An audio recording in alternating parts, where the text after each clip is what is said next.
This is a Frost Mage guide for patch 7.2 focusing on the Thermal Void playstyle. On the left hand side of the screen you can see annotations that will take you to each segment of the video, and mobile users can find these timestamps in the description. Before getting too deep into stats, I feel it's important to explain what the Shatter Cap is. This is where every spell that is used against frozen targets will crit. This cap is 33.34%. Pre-Shatter Cap, the stat priority goes like this.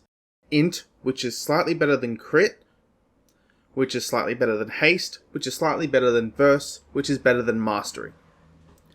Post-Shatter Cap, int is greater than haste, greater than verse, greater than mastery, which is greater than crit. Keep in mind, the numbers I am giving here are an estimation and will change a little bit based upon your personal gear.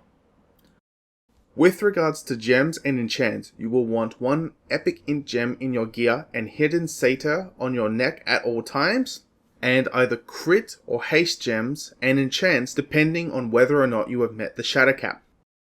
With regards to talents, for pure single target you will want to take either Lonely Winter or Bone Chilling in the first row. They are both fairly similar in terms of DPS output, but Lonely Winter is easier to play as you do not have to manage your water elemental. In the second row you can choose between Shimmer and Ice Flows. Generally I go for Shimmer for the extra mobility. In the third row you can choose between Mirror Images or Enchanter's Flow. It is important to note here that in some sims, Mirror Images is higher, but in almost all real-world applications, Enchanter's Flow is better. In the fourth row for pure single target you want to take Frozen Touch, and Splitting Ice for 2 to 3 target cleave, and Ice Nova for mass AoE situations like Mythic Plus. Fifth row is personal choice. I personally use Frigid Winds just in case there is an ad that should be slowed like on Botanist. And sixth row is pretty straightforward. Unstable Magic for single target and Gale for AoE.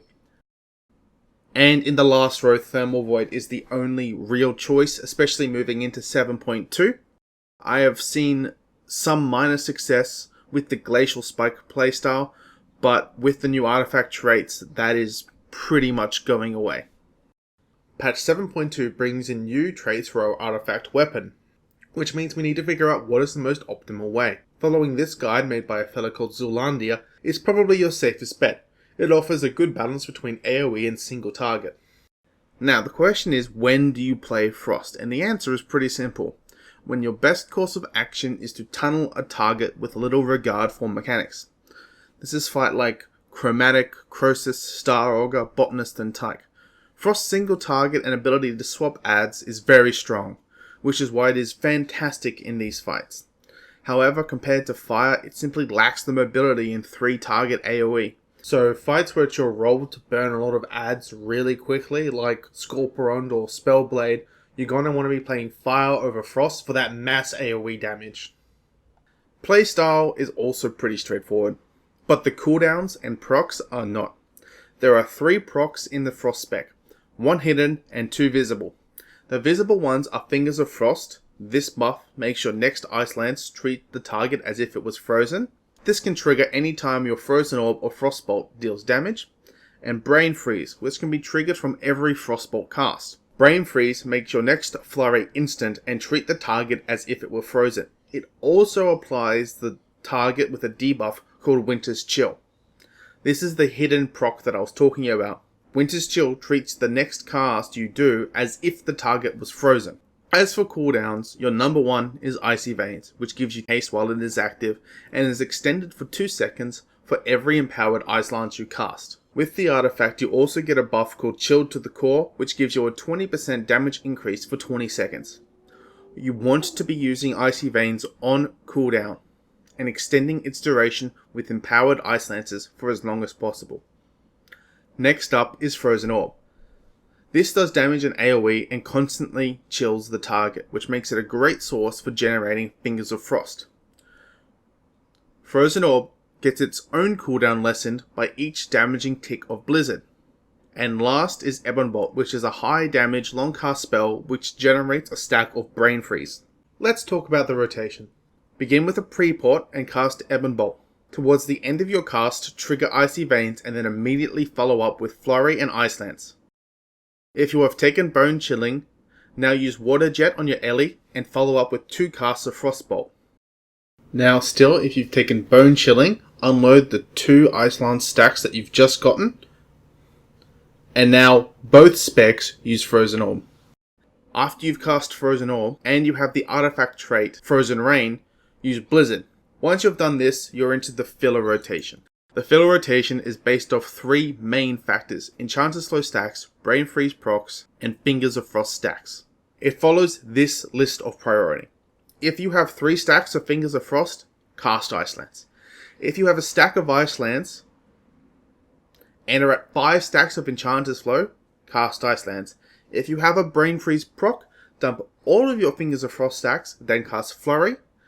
After using Brain Freeze, use an Ice Lance or Ebon Bolt if it is up.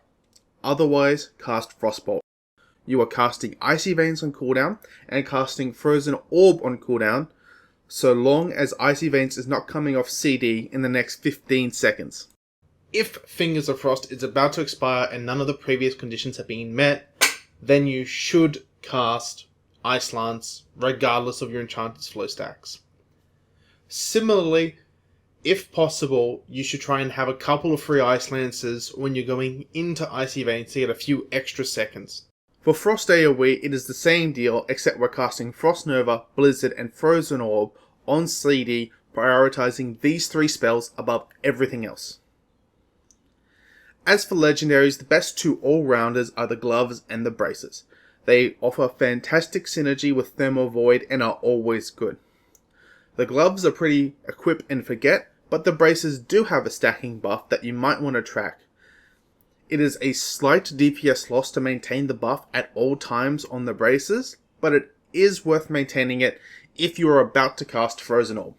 The ring is also fantastic, but not as good as it seems, as most bosses these days have you using Time Warp at the end rather than the start, limiting its effectiveness to sync up with Icy Veins.